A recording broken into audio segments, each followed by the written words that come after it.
kuliah teori ilmu komunikasi. Nah, jadi pembahasan untuk selanjutnya ini adalah tentang model ilmu komunikasi atau model komunikasi. Jadi dari pertemuan yang sebelumnya, nah itu kita hanya membahas basicnya saja tentang apa itu teori dan apa itu teori ilmu komunikasi. Nah, baik. Jadi di dalam model komunikasi sebenarnya banyak beragam definisi ataupun secara definisi dari beberapa hal tersebut. Kita sebelumnya karena kita membahas sebuah teori, nah kita harus paham dulu kenapa ada sebuah model. Nah, model di sini maksudnya model ini lahir dari sebuah teori. Jadi kalau tidak ada sebuah teori, tidak akan lahir sebuah model. Nah, karena itulah dari sebuah teori ini lahir sebuah model. Nah, sebelum kita berbicara sebuah model, kita mengulang kembali. Nah, teori itu kan ada sebuah pandangan. Nah, baik itu sebuah cara pandang ataupun sebuah konstruk ataupun sebuah abstrak. Nah, yang disusun secara sistematis dari fenomena-fenomena yang ada. Jadi sebuah teori itu adalah sebuah cara pandang ataupun sebuah abstrak yang menjelaskan sebuah fenomena yang ada. Nah, makanya model ini kalau kita berbicara model, nah model secara umum ini kan banyak. Nah, ada yang model rumah, nah ataupun desain, ataupun bisa jadi model fashionnya seperti apa. Nah, itu kan secara umum. Namun kita akan membahas lebih dalam tentang model ilmu komunikasi. Hanya di sebuah model itu secara terminologinya bahwa model itu memang sebuah kerangka kerja, nah ataupun sebuah konsep. Nah, sebuah konsep yang memang menjelaskan sebuah teori lebih sederhana. Nah, makanya ketika model ini bisa membahas sebuah teori, nah dari situlah kita bisa menyederhanakan sebuah teori-teori yang ada ketika kita mau penelitian ataupun mau skripsi. Makanya dari tujuan kita perkuliahan hari ini adalah ketika kita berbicara model, kita akan bisa memiliki basic baik itu dari untuk sebuah penelitian ataupun riset. Karena inilah dasarnya ketika kita akan meneliti ataupun melakukan penelitian.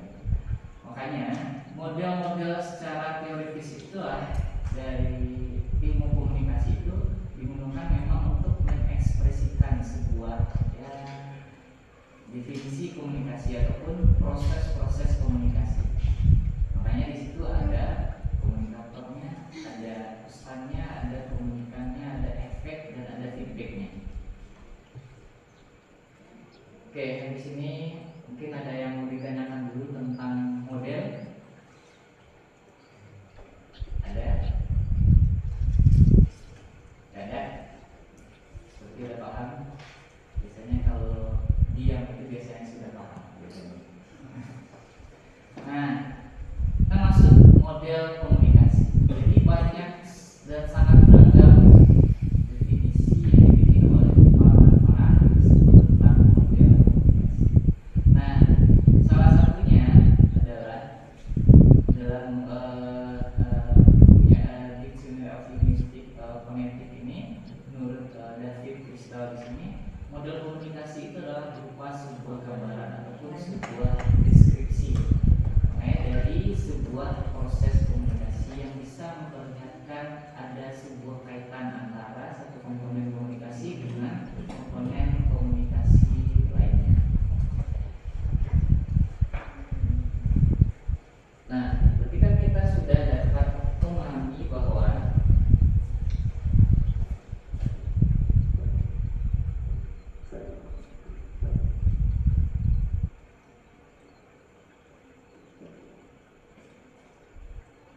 saja ataupun sebuah tahapan-tahapan. Nah, dari narasi sebuah teori. Nah, selanjutnya, fungsi model komunikasi. Fungsi model komunikasi ini pun juga beragam dan sangat banyak dari beberapa orang. Nah, menurut Gordon Wiseman di sini dan Larry Barker, nah di situ dia mengatakan bahwa ada fungsi model komunikasi. Nah, ada 3 fungsi model komunikasi yang dijelaskan oleh dia. Nah, yang pertama itu adalah yang melukiskan proses komunikasi. Makanya model komunikasi itu ketika dia sudah menjadi teori, ketika pakar membuat sebuah model, nah dari situlah dia bisa melukiskan sebuah teori tersebut dari narasi yang ada, ataupun dari sebuah definisi ataupun dari sebuah pernyataan. Makanya di situ bisa melukiskan sebuah proses komunikasi itu seperti apa. Nah, yang kedua itu bisa menunjukkan adanya hubungan visual.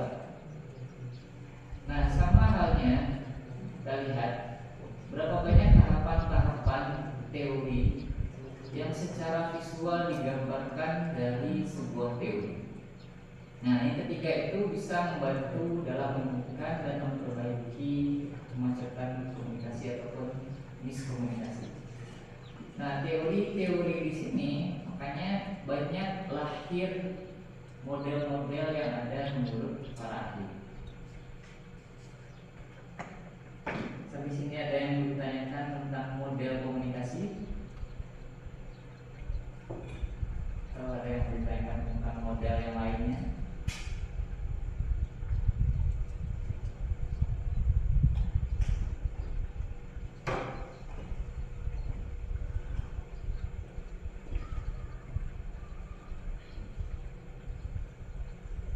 Nah, kita masuk model-model komunikasi dari beberapa ahli. Nah, model komunikasi ini ada yang berupa serangkaian blok, ada yang segi 4, ada yang lingkaran, ada yang panah, ataupun ada yang spiral. Nah, seperti itulah para pakar membuat sebuah model dari sebuah teori.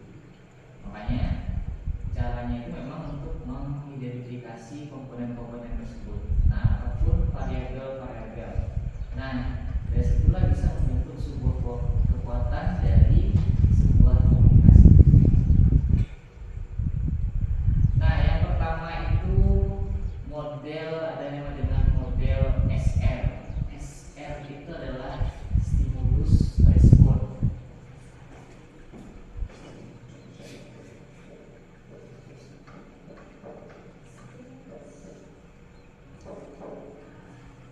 Nah, model stimulus respon. Model stimulus respon di sini. Nah, berarti kan di situ ada stimulan, ada berupa sebuah rangsangan. Nah, dari situ ada respon. Berarti kan di situ ada tanggapan, ada respon. Nah, stimulus respon di sini bentuknya bisa dari komunikasi verbal, komunikasi nonverbal. Nah, baik itu secara lisan maupun tulisan, baik itu nonverbal, baik itu juga dari sebuah simbol-simbol yang ada.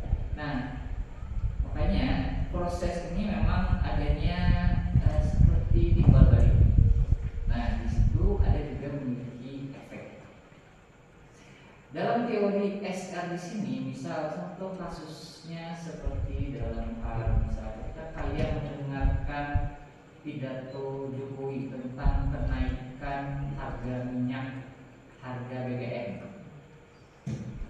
Nah, berarti kan Jokowi kan memberikan sebuah stimulan. Kita memberikan respon.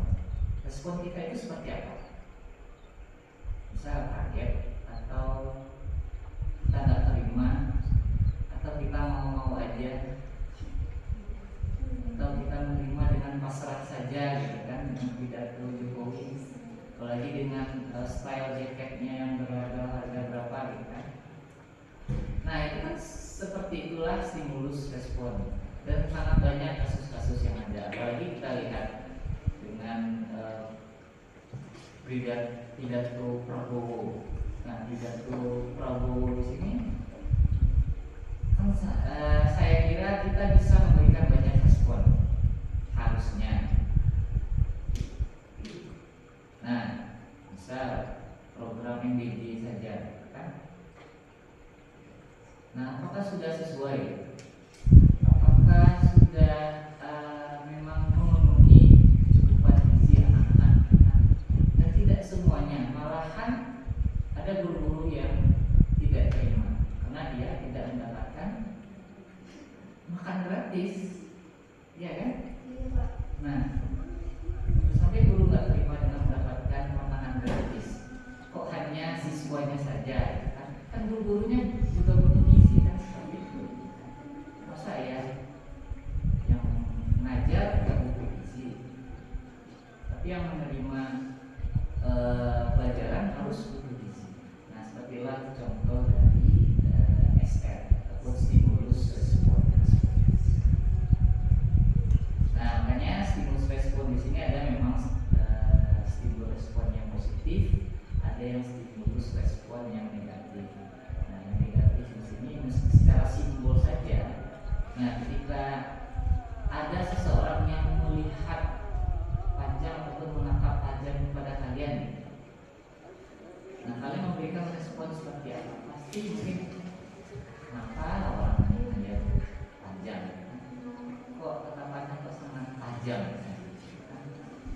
Pasti kita memberikan respon misal dengan raut muka yang ya mungkin agak jengkel. Nah itu dari model SR negatif. Nah selanjutnya ada namanya dengan model komunikasi dari model Aristoteles. Nah Aristoteles di sini dalam kajian bidang ilmu komunikasi. Nah model Aristoteles ini memang dari sebuah model proses komunikasi yang terbentuk dari komunikasi publik. Nah komunikasi publik itu berarti kan ketika seseorang bisa berpidato di depan umum. Nah bisa juga ketika presiden memberikan sebuah pidato di depan publik. Nah jadi makanya di model Aristoteles di sini ada speaker di sini adalah komunikatornya atau orangnya, terus speech. Nah terus ketika speech itu kan berbicara apa yang dia bicarakan, terus audiensnya yang terakhir ada efeknya, efek. Nah makanya dari 4 poin inilah yang dibikin model Aristoteles dari sebuah teori komunikasi dari Aristoteles. Nah dibikinlah sama Aristoteles modelnya seperti ini. Makanya Aristoteles di sini, nah dalam bidang kajian ilmu komunikasi kan lahir memang dari sebuah retorika. Nah makanya Aristoteles ketika melihat situasi ada orang berbicara di depan umum, nah langsung dia mengkategorikan, membuat sebuah teori dan membuat sebuah model bahwa itu adalah komunikasi publik. Nah ketika seseorang tersebut berpidato di depan umum, kan orang-orang kan tidak akan bisa memberikan respon ketika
with what effect. Nah, apa efeknya? Nah, sama halnya berapa banyak kita lihat tontonan ataupun reels yang kita tonton, nah sangat berpengaruh dan memberikan sebuah efek pada kita. Nah, reels joget-joget saja, joget-joget saja. Sekarang ini banyak yang jadi FOMO, yang ikut-ikutan, ya kan? Nah, belum lagi anak-anak melihat musik. Sekarang ini sudah semua kategori, semua kalangan yang sangat pengaruh. Makanya kita melihat dari bukan hanya ya lihat saja remaja, anak-anak. Nah, sampai kepada ibu-ibu pun ikut-ikutan menjadi FOMO dengan ya sangat memberikan, ya kan kita tahu media itu memang sangat memiliki pengaruh, sangat memiliki power. Oke, sampai sini ada yang ditanyakan atau ada beberapa kasus fenomena yang mungkin bisa kita kaitkan? Izin Pak, Ya. jadi sebenarnya yang membedakan model alat suara sama gospel itu cara penyampaiannya Pak. Yang kayak kalau program tadi yang sama ada suara itu sama prosesnya kayak pidato di ngomong. Jadi bisa alat suara cuma media-media sosial media. Ya, jadi kalau model Laswell itu lahir karena dari adanya komunikasi publik. Ketika seseorang lagi berpidato di depan publik, nah berarti kan dia tidak menggunakan media, ya kan? Berarti kan dia tetap satu arah, one way communication. Nah, komunikasinya kan satu arah.